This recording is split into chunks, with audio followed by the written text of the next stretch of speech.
The wisdom में आपका स्वागत है। तो जैसे कि आप देख रहे हैं आज का न्यूज है।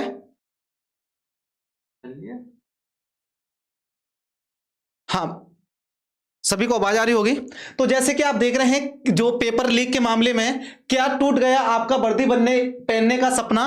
तो इसके बारे में बात करते हैं कि क्या जैसे आपने बहुत सारे टेलीग्राम ग्रुप और बहुत सारे ग्रुप हैं उनमें आपको पेपर पहले से ही वायरल हो रहा है, तो उसके बारे में बात करते हैं। तो चलिए ठीक है, राहुल सर पहले बताइए आप उसके बारे में थोड़ा सा। जैसा कि आपको अलग अलग यूट्यूब चैनल के माध्यम से पता चला है कि जो यूपी पुलिस का पेपर था वो लीक होने की पूरी संभावना जताई जा रही है। अगर ये पेपर सच में लीक हुआ है तो मैं सरकार के बारे में केवल इतना कहना चाहता हूं कि युवाओं को एक बार फिर से निराश कर दिया है। इतने सालों से उम्मीद की जा रही थी कि एक भर्ती इलेक्शन से पहले पूरी कर ली जाएगी, लेकिन सरकार ने आपका क्या एक बार फिर से वर्दी पहनने का सपना तोड़ दिया है। जैसा कि आपको पता है कि अलग अलग टेलीग्राम के माध्यम से आपको अलग अलग वायरल जो रील है वो आपको दिखाई दे रही है। कुछ इमेज ऐसे आ रही हैं जिनमें आपको आंसर एज इट इज आपके कॉपी मिल रहे हैं। कहने का मतलब जो पेपर में क्वेश्चन आए थे उसी समय कोई इमेज आपको दिखाई दे रही है कि आपको व्हाट्सएप के माध्यम से मिली होगी, फेसबुक के माध्यम से मिली होगी या अन्य किसी सोशल मीडिया प्लेटफॉर्म के माध्यम से मिली होगी, जो आपकी इस बात की पुष्टि करते हैं या तो कहीं ना कहीं पेपर कैंसल आउट होने की संभावना है या फिर इसके बारे में पूरी तरह से पुष्टि तो जो यूपी सरकार है उसकी जो साइबर सेल है या योगी सरकार इस पे कड़ा एक्शन लेते हैं। तो इस बात पर हम निष्कर्ष ये निकाल सकते हैं कि ये पेपर आउट हुआ है या नहीं हुआ। लेकिन फिर भी मैं केवल एक बात कहना चाहता हूं इस सरकार से, इन पेपर माफियाओं से। मुझे किसी कवि की लाइन याद आ रही है कि अंगूठी में हीरा चमक रहा था, अंगूठी में नगीना चमक रहा था जड़ा हुआ, और इन पेपर माफियाओं की वजह से बेरोजगार युवा फिर आकर वहीं खड़ा हो गया। बड़े दुख के साथ मुझे ये कहते हुए बड़ी शर्म आ रही है कि सरकार न केवल अपने विकास कार्यों पर ध्यान देकर बल्कि इन पेपर के माध्यम से भी हम सब नागरिकों को पूरी तरह से क्या कर रही है, निराश कर रही है। अरे कम से कम एक भर्ती तो करवा देते हैं, कम से कम। अनेक जो यूट्यूबर हैं उन्होंने ये कहा है कि ये पेपर लीक हुआ है न केवल कैवल्य विजडम कैंपस युवाओं के साथ है बल्कि तमाम के तमाम जितने भी अध्यापक हैं, मैं उन सभी से भी अपील करना चाहूंगा कि इन युवाओं के साथ आइए और कहिए कि सरकार इस पेपर की पूरी तरह से तह तक जाए। ये नहीं कि लिपापोती करे इस मामले में, क्योंकि इतना छोटा लेवल का नहीं है। पहले ही आरओ एआरओ के पेपर पे संशय है, सीटेट के पेपर पे मुद्दा बना हुआ है, और अब एक ये लगातार कभी राजस्थान सरकार में कभी यूपी सरकार में इन लगातार पेपर आउट होने की संभावनाएं चलती रहती हैं। कहीं ना कहीं कुछ तो है, क्योंकि साथियों आपको पता है धुआं वहीं से निकलता है जहां पर थोड़ी बहुत चिंगारी या आग होती है। सरकार इस बात से बिल्कुल मना नहीं कर सकती, बिल्कुल इस बात से एक तरफ नहीं हट सकती कि पेपर आउट नहीं हुआ है, क्योंकि संभावना है, कुछ तो बात है, तभी तो ये चिंगारी निकलकर सामने आई है। तो मैं केवल योगी सरकार से, कैवल्य विजडम कैंपस के तमाम मेरे साथी हैं, इन साथियों से और जो भी युवा हैं इनकी तरफ से केवल एक अपील करूंगा कि इस पेपर मामले को पूरी तरह से निष्पक्ष, इसकी पारदर्शी जांच करे, युवाओं को न्याय दिलाए।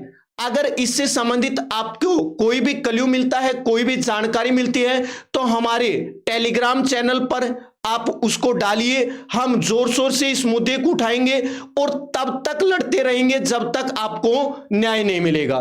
कैवल्य विजडम कैंपस का केवल एक ही लक्ष्य है, केवल एक ही मुद्दा है, एक ही लक्ष्य है, एक ही उद्देश्य है कि युवाओं के साथ, वो चाहे यूपी पुलिस के हों, चाहे एसएससी के हों, चाहे रेलवे के हों, इस बात से कोई इश्यू नहीं, उनके साथ कभी भी अन्याय नहीं होना चाहिए। बिल्कुल सही बात है सर, बिल्कुल हम लड़ाई लड़ेंगे इस मुद्दे पर बिल्कुल पूरी तरह से। आप एक बार गौरव सर से बात कीजिए इस मामले पर। आप देख रहे हैं जैसे कि आपको हर बार हमारे जो पेपर्स हैं लीक हो रहे हैं, तो यूपी पुलिस का भी ऐसे सुनने में आ रहा है, हम पूरी तरह से इसकी पुष्टि नहीं कर रहे हैं कि ये एग्जाम सच में लीक है, क्योंकि हमारे बहुत सारे टेलीग्राम ग्रुप्स जो कि हमें देख रहे हैं, हमारे स्टूडेंट्स हैं जो बार बार हमारे स्क्रीनशॉट भेज रहे हैं। जैसे सुबह 10 बजे से 12 बजे का पेपर था, जबकि हमारे पास बहुत सारे बच्चों ने उसके बाद जो स्क्रीनशॉट भेजा था उसमें सपा सपा दिख रहा था उसका टाइमिंग 7 के बीच। और जैसे कि आप देख रहे हैं कि ये आपको स्क्रीनशॉट दिख रहा होगा जिसमें से सेकंड वाली का पेपर है, जिसके बहुत सारे क्वेश्चन डिट्टो मिल रहे हैं। जैसे आपने देखा होगा ये नई दिल्ली वाला था, गृह मंत्रालय वाला था, और बहुत सारे आपके जीएस के टोटल पेपर थे वो टोटल डिट्टो के डिट्टो मिल रहे हैं। और जैसे ही देखा जाए कि हमने आपका पेपर सॉल्व कराया था, उसी पेपर में रीजनिंग के और प्लस कुछ क्वेश्चन मैथ के मिले थे। तो एक चीज बताइए, ग्रुप में कैसे पहुंच रहा है यदि पेपर लीक नहीं हुआ तो? उसना कोई ना कोई तो रीजन है, क्योंकि जब तक कोई रीजन नहीं होगा तब तक ये पेपर कैसे लीक होगा? तो आप बात करते हैं सर, आप बताइए सुनील सर, क्या सच हो सकता है कि पेपर लीक है? क्या पेपर लीक होने के लिए, या क्या ये पेपर लीक हुआ है तो क्या रद्द होगा? सर संभावना तो देखो पूरी है, जिस तरीके से जानकारी मिल रही है अभी हम इसकी पुष्टि नहीं कर सकते, लेकिन जो संभावना लग रही है कई सोर्सेज से हमें भी मिला है।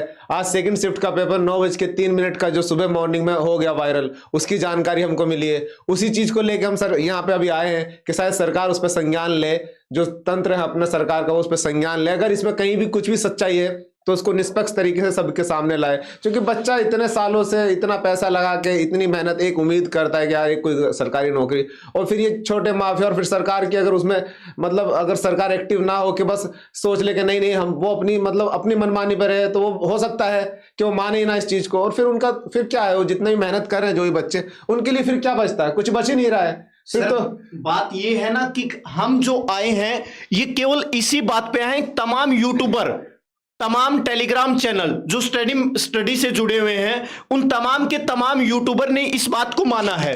कैवल्य विजडम कैंपस केवल उन ऑथेंटिक बातों पर, उन बड़े बड़े जो शिक्षा के गुरु हैं, भगवान हैं, उन्हीं की बातों को देखते हुए आप सबके साथ खड़ा हुआ है। बड़ा दुख होता है, किसी किसान के बेटे ने, किसी मजदूर के बेटे ने लगातार 6-6 महीने तक मेहनत की थी, लेकिन इन छोटे से पेपर माफियाओं ने केवल अपनी लिपापोती, सरकार की थोड़ी बहुत मिली भगती जरूर होगी कहीं ना कहीं, हम इस बात को नहीं नकार सकते। अगर सरकार सटीक रूप से अगर इस बात पे, पेपर पे पूरी तरह से एक्टिव होती तो इस खबर कहीं से निकल कर नहीं आती। मैं एक बार फिर योगी सरकार से अपील करूंगा, योगी सरकार जैसे गुंडों पर उन्होंने कार्रवाई की है, same as it is paper माफियाओं पर कार्रवाई करे। अगर थोड़ी सी भी कमी दिखे तो उन पर जो भी कार्रवाई बनती है वो कार्रवाई करे, लेकिन इस बात को न नकारे कि कहीं ना कहीं पेपर लीक हुआ है। योगी सरकार को मानना पड़ेगा, क्योंकि मैंने बार बार बोला है कि धुआं वहीं से निकलता है जहां पर आग होने की संभावना होती है। तो जैसे ही हमें कोई नई जानकारी मिलती है तो हम तुरंत आपके साथ जुड़े रहेंगे। आप तब तक इंतजार करते रहिए, लेकिन अफवाहों से बचते रहिए। ये नहीं कि बिना किसी के देखे ही वीडियो आपने शेयर कर दी। उसी यूट्यूब चैनल से, उसी प्लेटफॉर्म से जुड़े रहिए जो आपको सटीक और सही जानकारी दे। धन्यवाद।